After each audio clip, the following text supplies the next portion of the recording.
পবিত্র সফলা একাদশী ব্রত মাহাত্ম্য। পৌষ মাসের কৃষ্ণপক্ষের একাদশীর নাম সফলা। ব্রহ্মাণ্ড পুরাণে যুধিষ্ঠির শ্রীকৃষ্ণ সংবাদে এই তিথির মাহাত্ম্য বর্ণিত হয়েছে।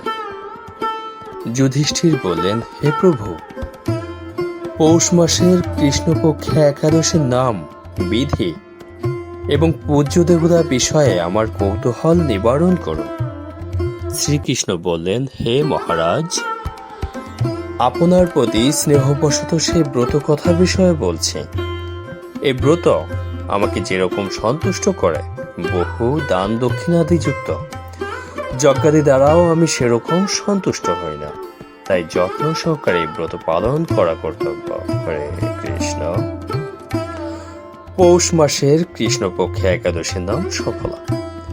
নাগদের মধ্যে যেমন শেষ নাগ, পক্ষীদের মধ্যে গরুর, মানুষের মধ্যে ব্রাহ্মণ, দেবতাদের মধ্যে নারায়ণ সর্বশ্রেষ্ঠ, তেমনি সকল ব্রতের মধ্যে একাদশী ব্রতই সর্বশ্রেষ্ঠ। হে মহারাজ, যারা এই ব্রত পালন করেন তারা আমার অত্যন্ত প্রিয়।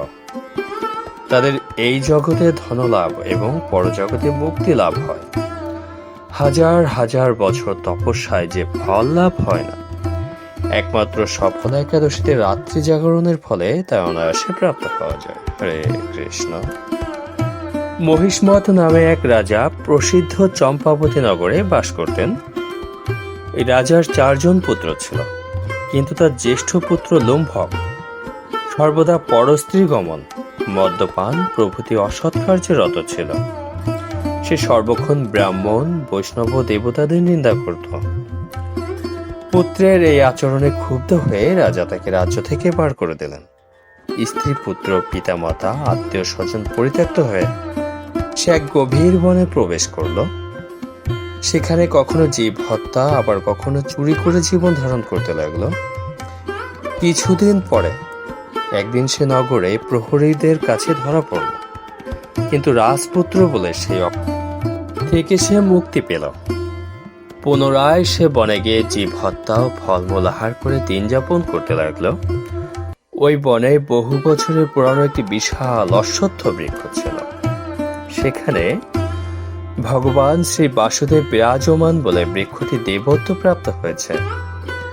সে বৃক্ষতলে পাপবুদ্ধি লুম্ভক বাস করত।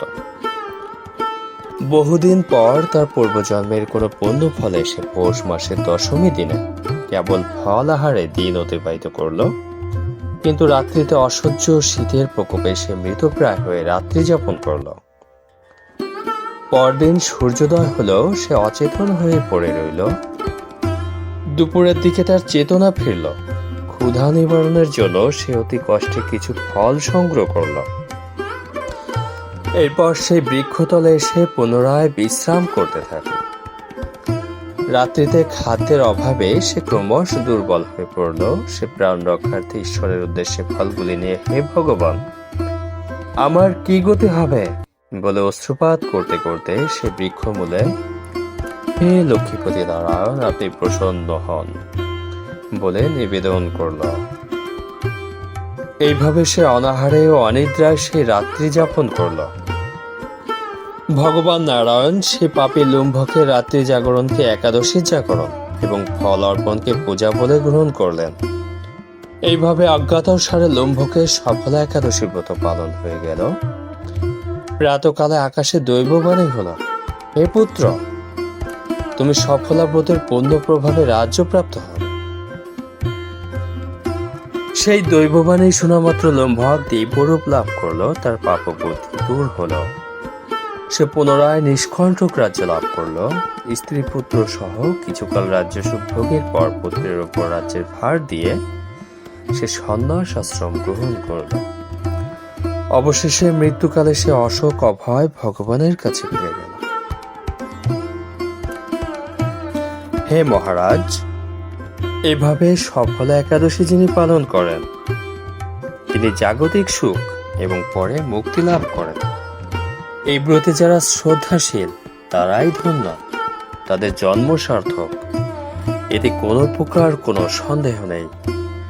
এই ব্রত পাঠ ও শ্রবণে মানুষের রাজস্ব যজ্ঞের ফল লাভ হয়। হরে কৃষ্ণ।